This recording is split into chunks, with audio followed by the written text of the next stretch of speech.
Hey everybody, welcome back. We for real are almost to the end of this road.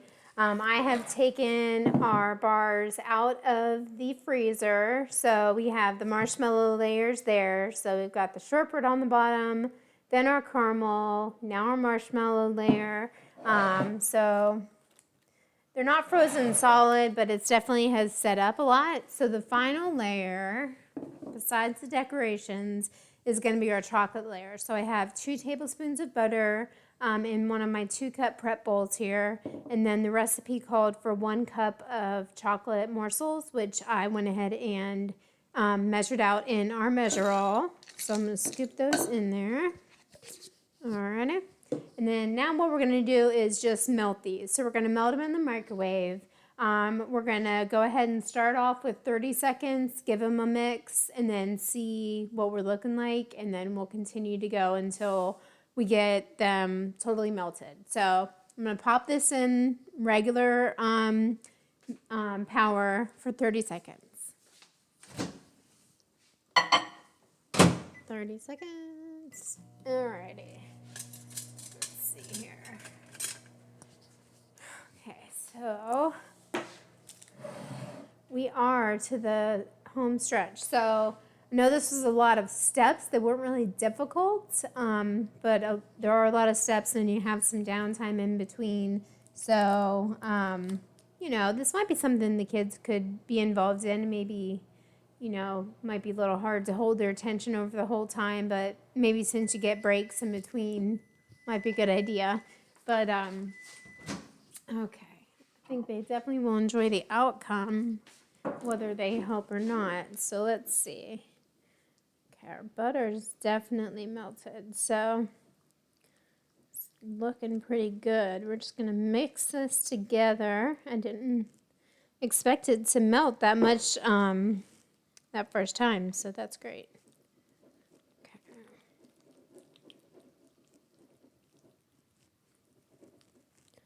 I think that actually is good. Those 30 seconds. I don't want it to seize up, which is what I think it might do if we put it back in. So we're going to go with that first 30 seconds. Now what we'll do, again, the same issue we've been running into the whole time. Since I made the 4 separate mini loaves, I'm repeating this step 4 times. So with this step, the issue I can see is we're now putting hot on top of cold marshmallow. So that's going to cause an issue, when we're trying to spread that out. So you'll want to do that quickly. And then, of course, under my studio lighting, it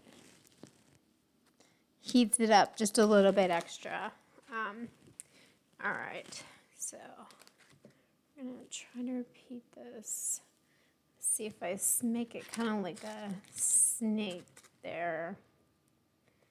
If it'll, that might help me, I think, well, no, that did not help me. And I did wash my hands before we came back on video, just so you know.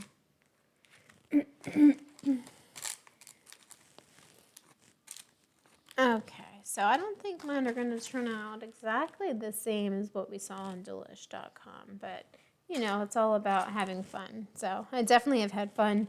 Like I said, that there was a lot of steps in this with, making all the 4 different layers and the different ingredients, but I think it is a good way, for kids to see how the caramels melt and how the shortbread, all those ingredients work to come together to make that crust. So, I think I would have enjoyed this as a kid, making this recipe.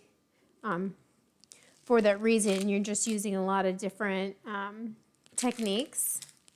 So we're going to have a more marbled effect on the top of our bars.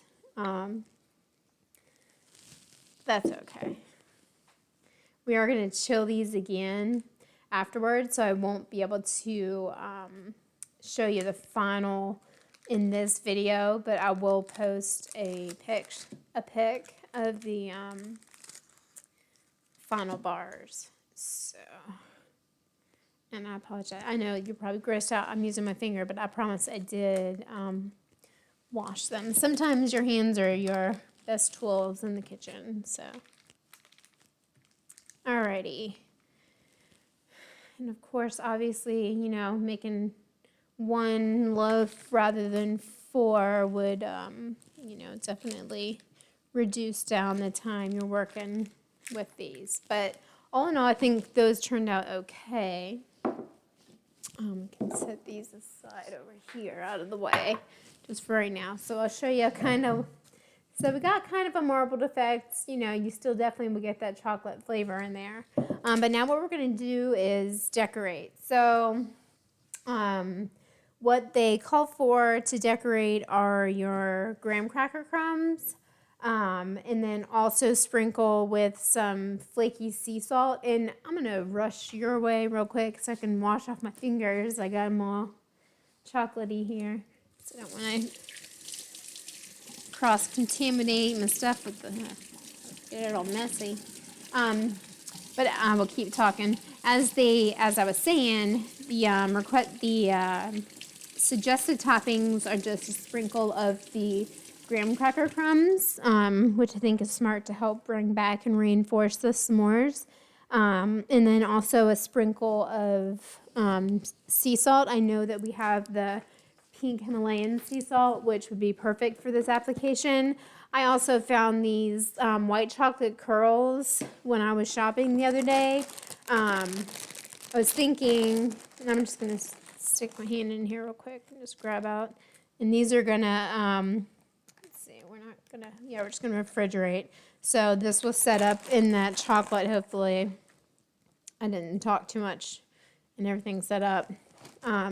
But so we're just going to sprinkle those, and then I will seal this inside here with a Twist Sticks clip as soon as we're done. But I don't have any of that pink sea salt, so I'm just going to put a little sprinkle of the, and kind of grind it up a little bit, the kosher salt. So it might not give the same effect. And I think I'm gonna leave off the chocolate.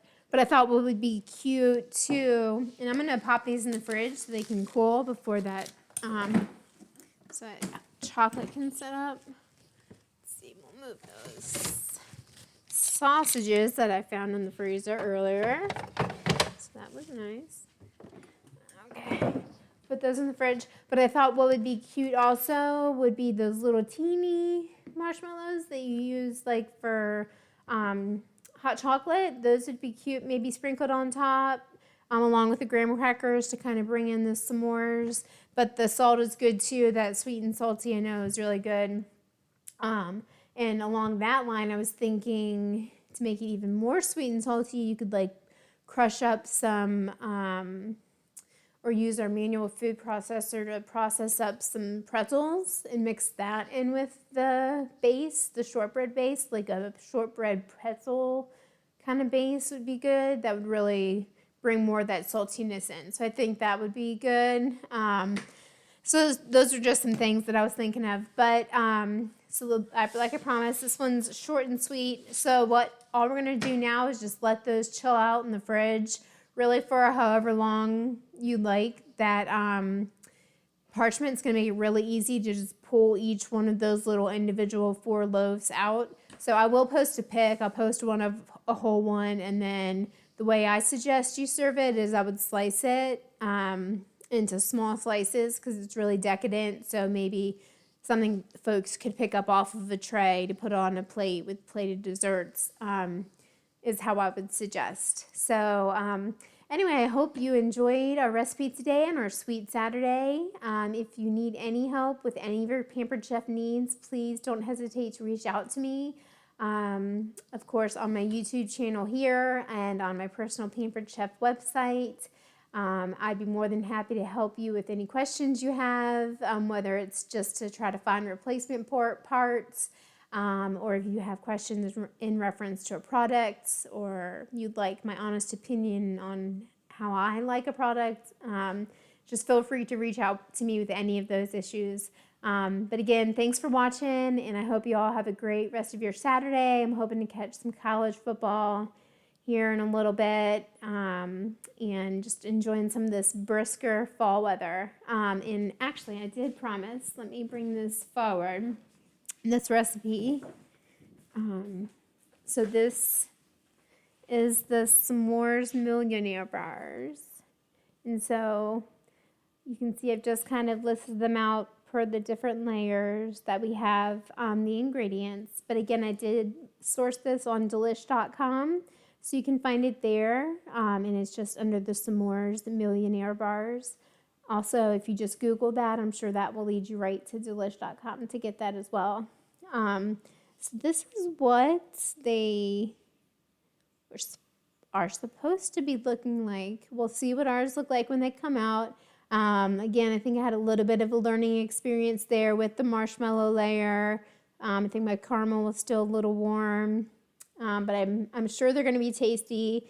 So it's all about trial and error and just having fun in your kitchen. So again, thanks for joining. And if you need any help getting this recipe, please let me know. I can find the link for you. And also, I have posted this in my party. So I hope that y'all have a great day again. Like I said, see you later. Bye-bye.